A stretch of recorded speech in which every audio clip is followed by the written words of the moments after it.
Hey guys, Zelonius here. Welcome to another video on the channel. In this one today, we are ranking all the Path to Glory cards that EA have given us so far. So there is going to be two teams. There's some very exciting players I've seen that are probably going to be in Team 2, but we're only looking at Team 1 today. For these Path to Glory cards, these are dynamic live cards. By that I mean they're cards that can get upgraded based on real life performances. These are always my favourite promos, ones that kind of combine real life football and FIFA. The way this promo works is if the player's country get out of the group stage, they get a +1. So we'll talk as if it's this Koulibaly card. He would go to a 90. If his team make the quarterfinals, they get a +1 again. So it'd be a 91. If they win the quarterfinals, he then gets a 5-star weak foot.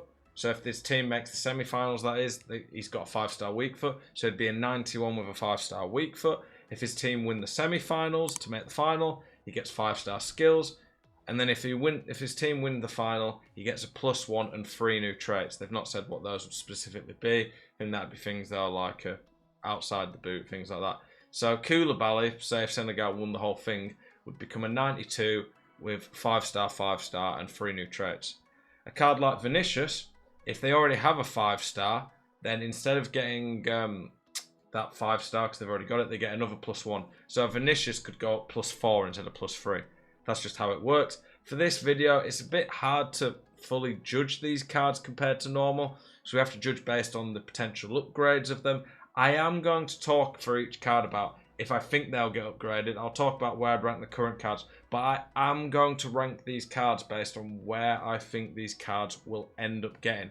So you might disagree with some of my opinions on the World Cup, but we'll talk about that. And you let me guys know what you think if you agree with this tier list by the end of it.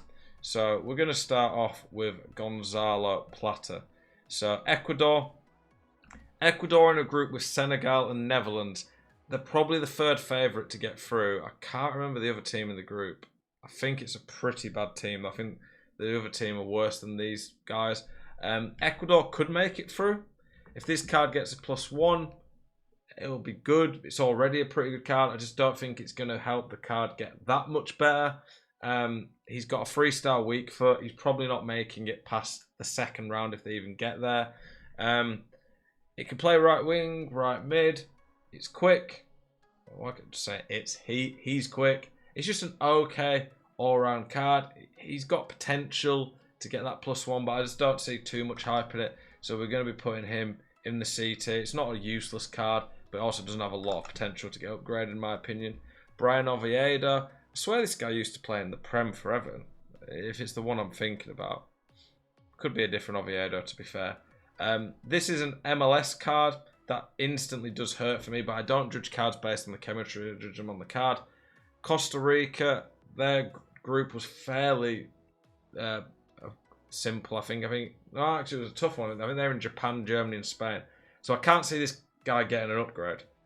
He's already pretty good. The problem is he can't get lengthy. So on new gen, he's going to be low. So on old gen, he's going to be pretty decent, especially very good on the ball. But the lack of any potential to get an upgrade hurts this one. We're putting him in C tier. It's very rare, honestly, we ever put cards in D tier because they just release pretty good cards in general, to be honest. Thomas Delaney. Denmark are in a group with France, but they're probably going to make through the group. It's Australia. I can't remember the other team in the group, but this card is honestly very good already. He can get lengthy with an architect. An architect on him, if we look at him as well, makes his passing insane. He's already got elite defending. He's very good physical. This is a good card with solid enough links being in La Liga. Denmark's not great. To be fair, to get him on full chemistry ain't going to be easy. But it is a good card, I think. 4-star weak foot. He's most likely getting a +1. Can he get +2? Not so sure about that. But I'm going to put him in B tier. He does have potential to make quarterfinals. Denmark are a pretty solid outfit at international level. Choupo-Moting, this is a free objective card. He's lengthy by default. Like, this is a pretty good impact sub. Cameroon, though, probably not getting any upgrades. So I'm probably putting him C. As a free card, as an impact sub, it ain't bad. Milik. They're in a group with Mexico, Argentina, and Saudi Arabia, so it's probably between them and Mexico to get through. I'd probably say Poland are a better side, just about. So this card could get the +1. 3-star, though. It really does hurt this card.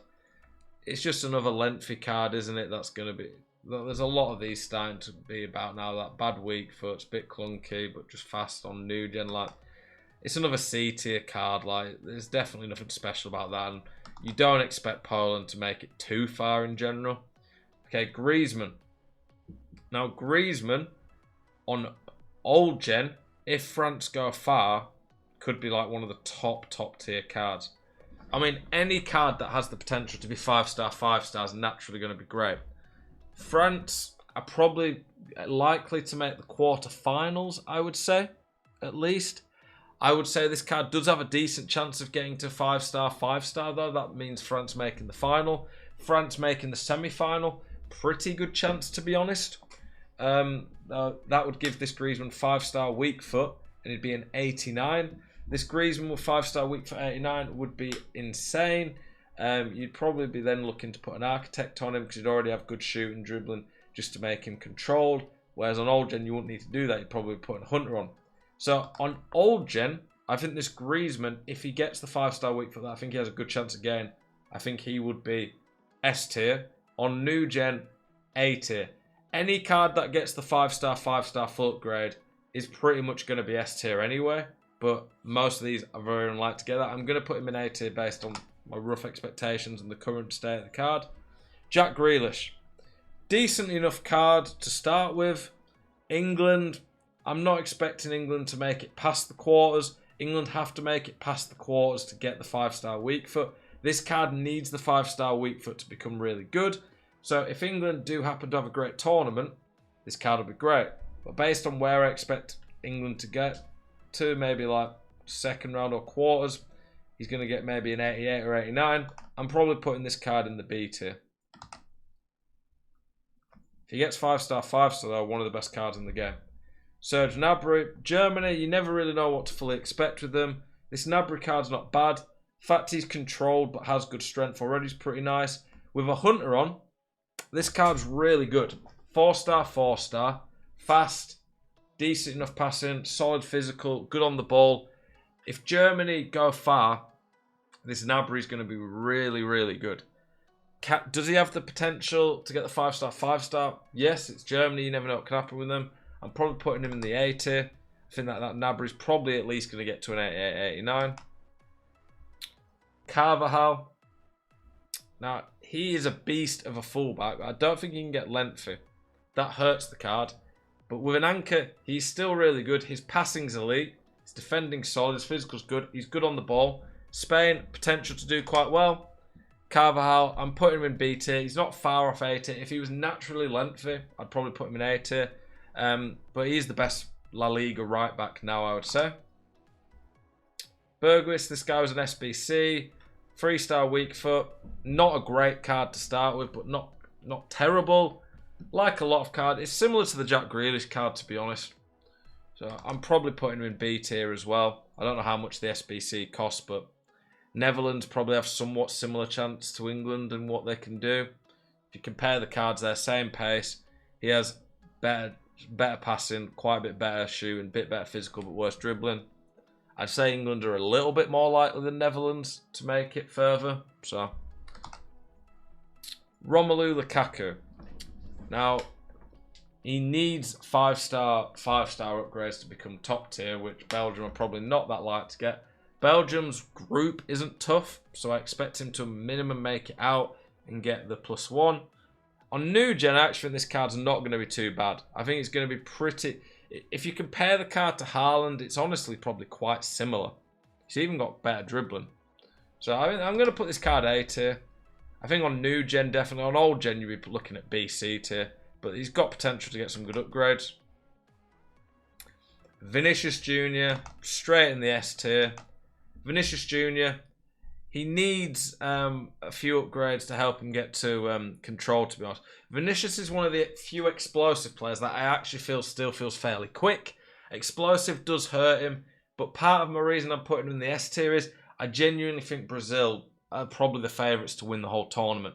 Yes, there's a good chance that Brazil, like any team, could not go crazy far. But the other thing about this card is he already has a 5-star skills. So if Brazil did win it all, he'd be a 92 5-star 5-star. I think this card at a minimum should make the quarters, so he's getting to a 90. If he makes the semis and gets a 90 with 5-star weak foot, this card is cracked.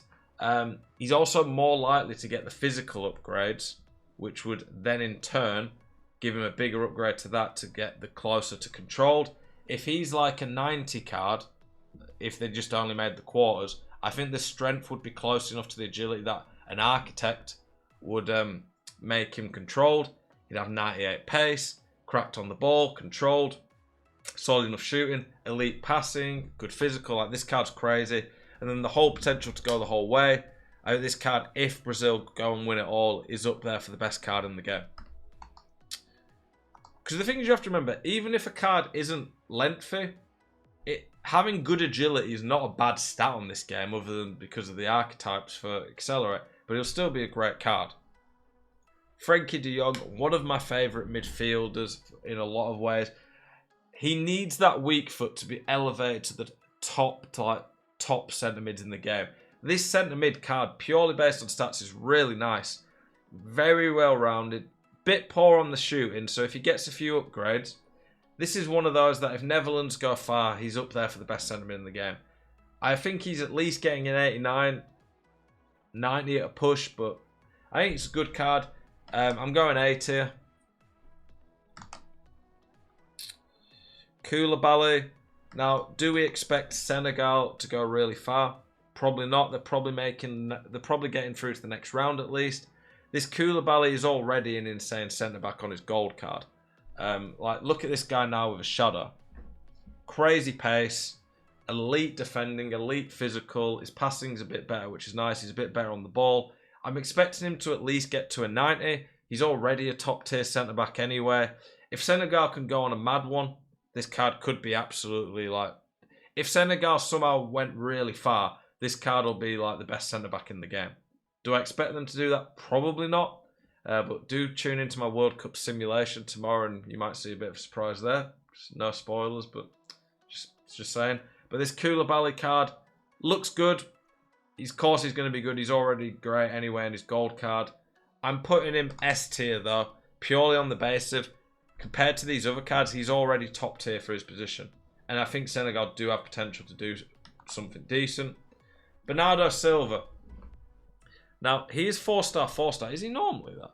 Yeah, okay, they've upgraded his weak foot already. That's interesting. The fact he's already got an upgraded weak foot's really nice for him. As a central cam, because he's got that upgraded weak foot, he's already pretty decent. He can play centre mid as well, I think. Yeah, he can play centre mid. It's a nice card, this. Portugal, you never know with Portugal. They've got a very good squad. I could see Portugal going quite far. 5-star, 5-star, if he got that, and put in centre mid, he'd be pretty ridiculous. I can't guarantee any of these cards like that. Argentina, Brazil and France are my favourites to go really far. But this card, I'm putting him in A tier. I think he has potential to be great. A lot of these cards that are in the A tier, they're good already with potential. The S tier ones are already very, very good cards with, especially Vinny, great potential. It's hard to rank these without knowing what's going to happen in the World Cup. This is the type of thing where we could come back at the end of the World Cup and look at them. And we might do that and say, okay, this is how I see these cards now. Do you guys agree with me on these? We could maybe put some of these in the D tier, but I think that none of these cards are unusable, especially the fact that there is potential to get upgraded. With the World Cup, you never know what's going to happen.